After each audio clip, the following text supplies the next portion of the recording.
Hey, my creative friends. My name is Shannon from shannonstudio.com. And I'm here to talk about a creative life. What a creative life looks like for me and what it might look like for you, what we can do to improve it, just anything kind of creative, how we navigate our lives creatively.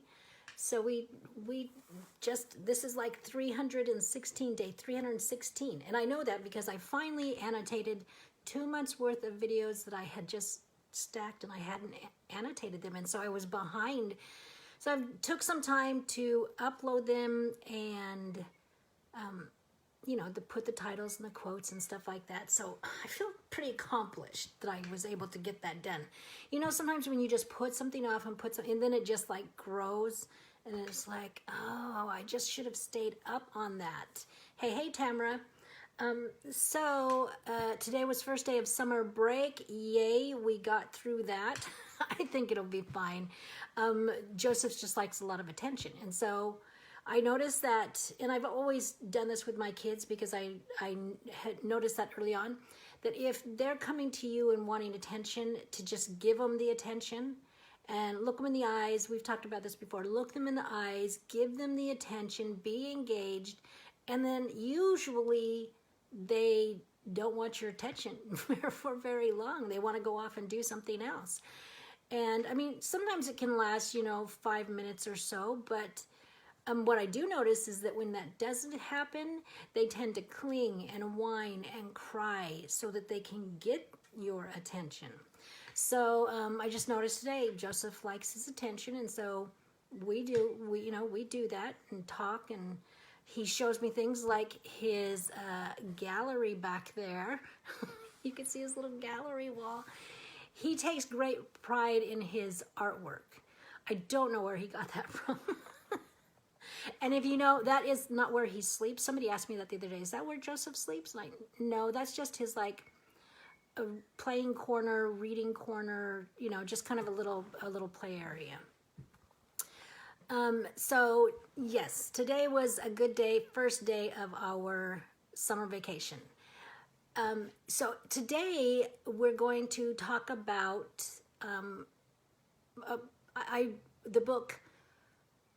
the little book of Lykke, Lykke, from Meik, Wiking, and he is the CEO of the Happiness Research Institute in Copenhagen. And if I had realized that there was I knew, but I'd forgotten when we went to Denmark, Copenhagen, I would have stopped by there. But I didn't plan that and put that together. I don't even know if they let people just stop by, but I would have tried. He wrote the book of Hague. Hygge is not Hague. It's not even probably pronounced Hygge, but I can't remember exactly. But that's closer than Hague. It's the Danish comfort book. And so I had gotten this book a little while ago, and I haven't looked into it. And it's about happiness. It's about the different, since he studies happiness, and the different kinds of things about happiness. And in the book, it talks about 6 happiness factors. It's togetherness, money, health, freedom, trust, and kindness. And those are kind of markers that he looks for because, happiness is subjective. And so you can't it's a different way of studying happiness. But what he does say about happiness, he says, he acknowledges happiness is subjective. He says, what I care about in my research is how you feel about your life. That is what counts. I believe you are the best judge of whether you are happy or not. So, but given that, he feels like, you can determine that. Nobody can tell you whether you're happy or not. You have to determine that yourself.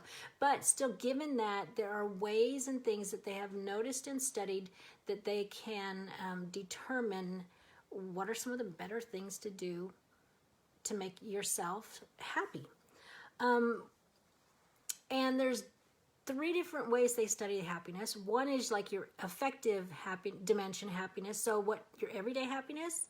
Then the cognitive, where you pull back and it's your general happiness with your overall life. And then the other is, I don't know how to say it.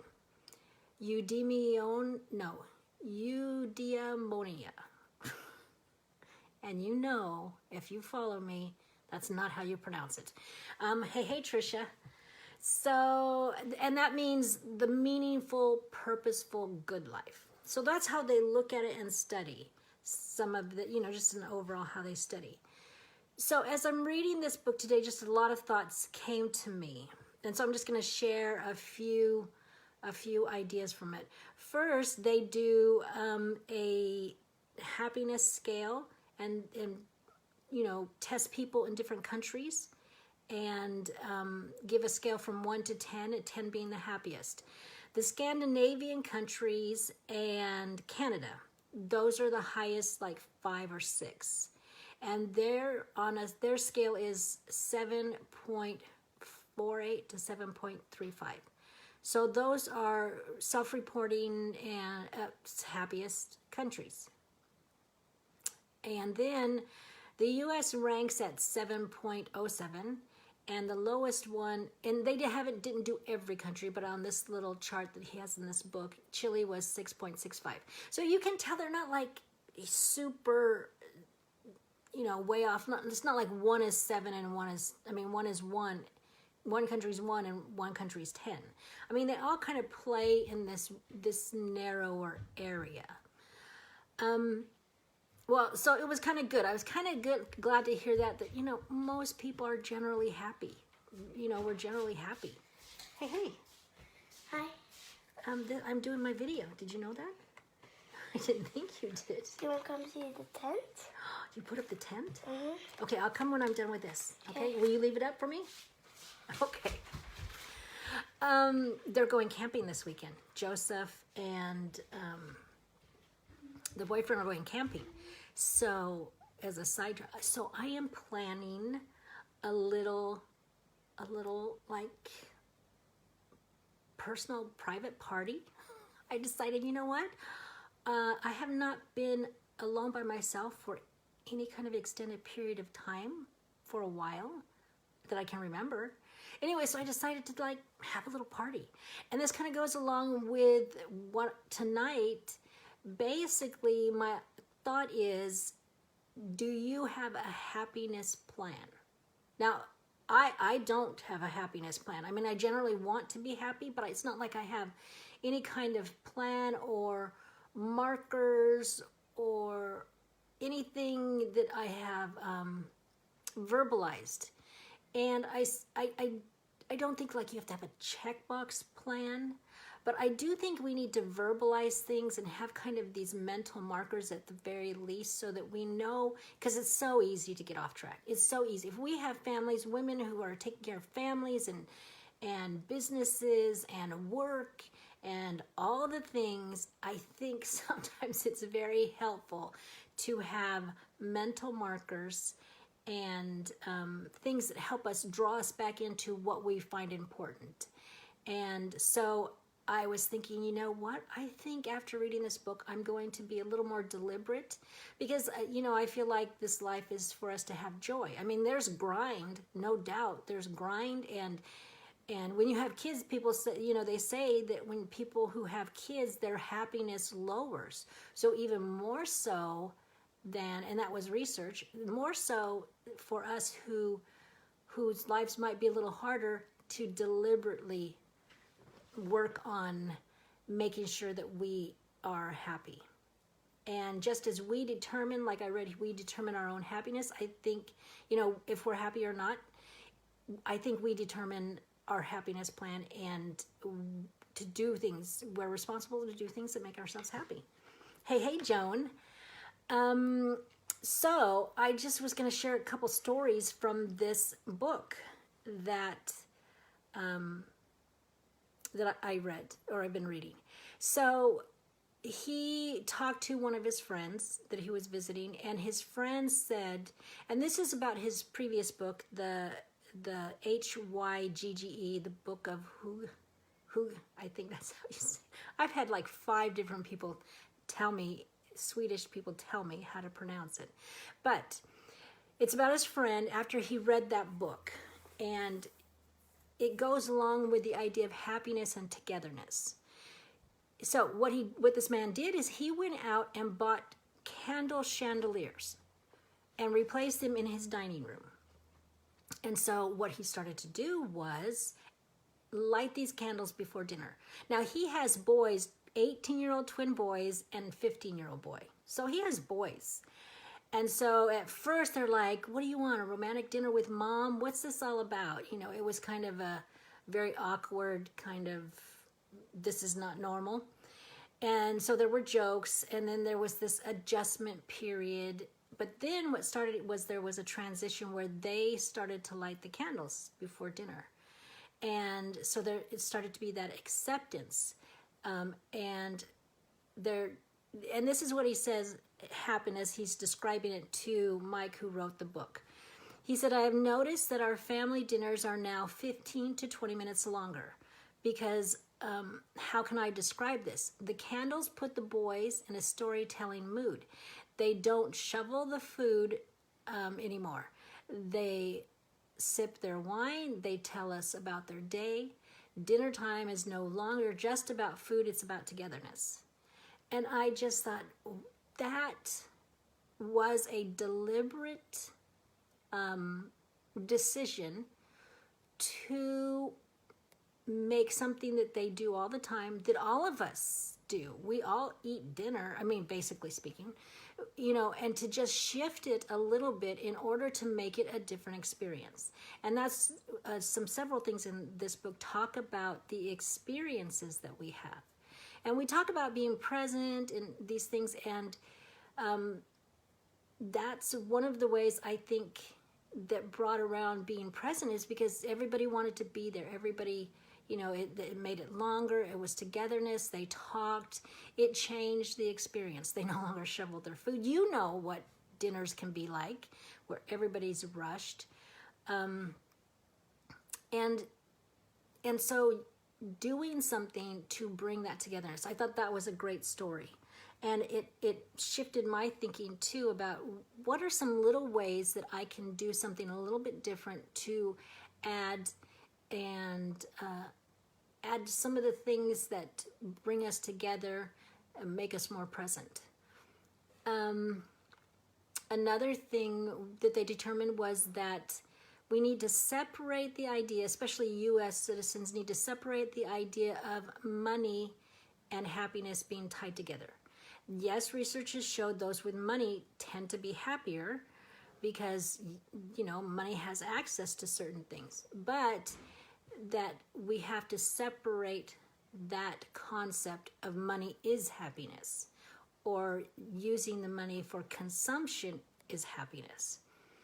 And there he said that Epictetus, he said, wealth consists not in having great possessions, but in having few wants. So it's the idea of it's not the money, it's the experiences that money can buy or the ease and security that money can give. It tells in the story about a woman who did a challenge. She challenged herself a year, 365 days of not buying anything but necessities.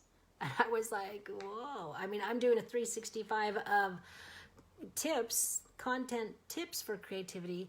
So I understand, you know, on day 316, I'm understanding what kind of commitment that is. So the idea of a commitment to not buy anything besides pay your mortgage, your groceries at a certain amount of money, not going out to restaurants, not going out to movies, not going and doing your normal things. And that's what she found. She said, I had to change what I was doing.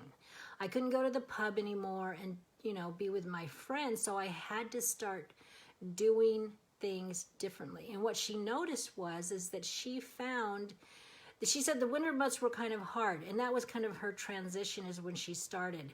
And I'm sure after doing it a year, her winter months would be better because then she was more practiced at it. Anyway, she said she went to more museums than she'd ever gone. She went on a vacation where she stayed where she didn't buy anything. She stayed at beaches, and she stayed at, you know, different places like that.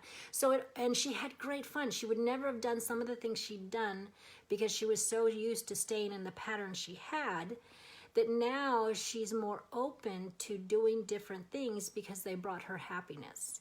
I thought that was a great example of forcing ourselves out of our normal patterns to be able to open up the door to having more happier experiences.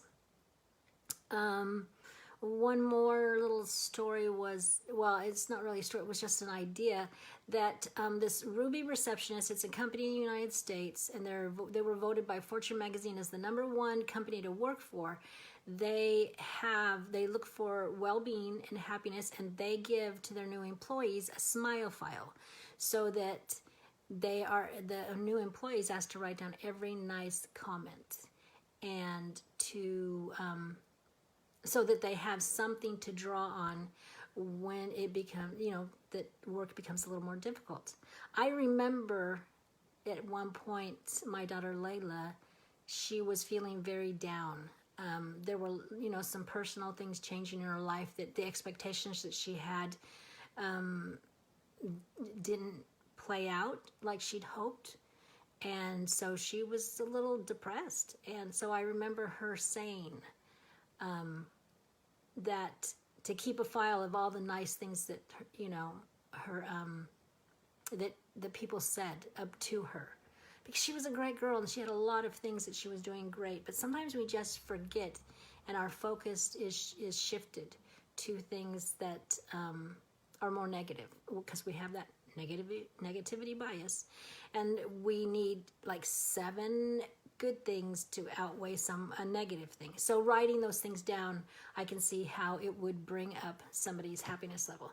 So this all just made it very interesting to me about what happiness is, and what we can do to have happiness.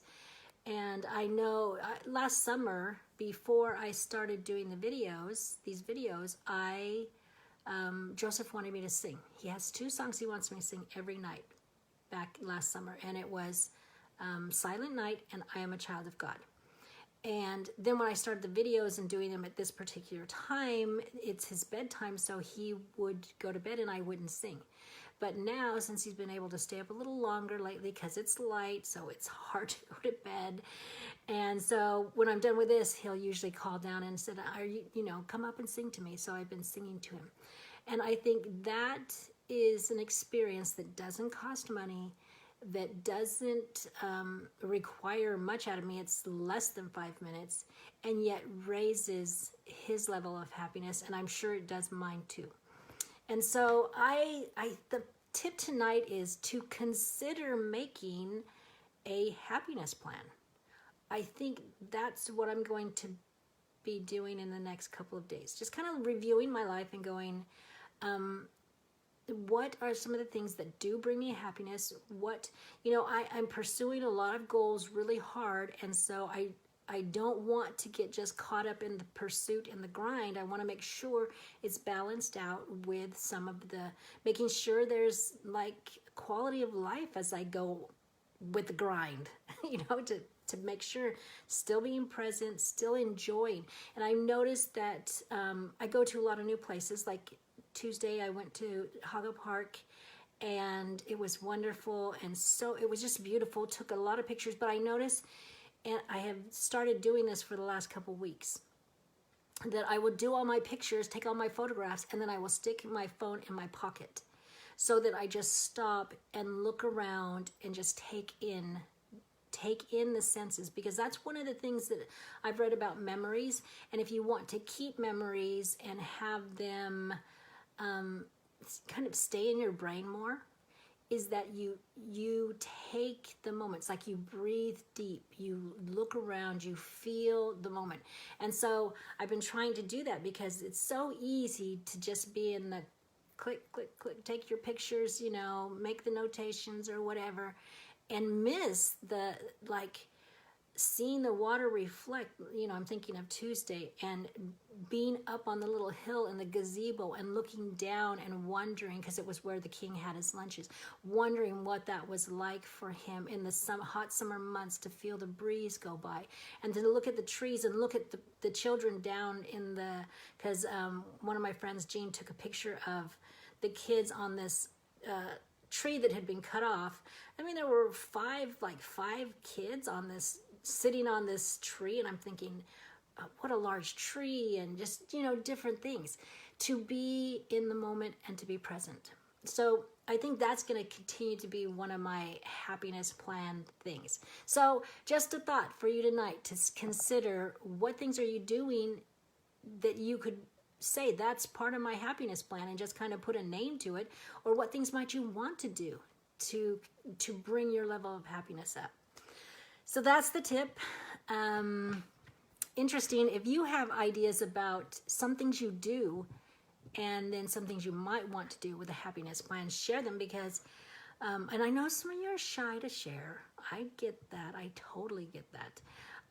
But there's value in the fact that we do share. There's value in other people's ideas.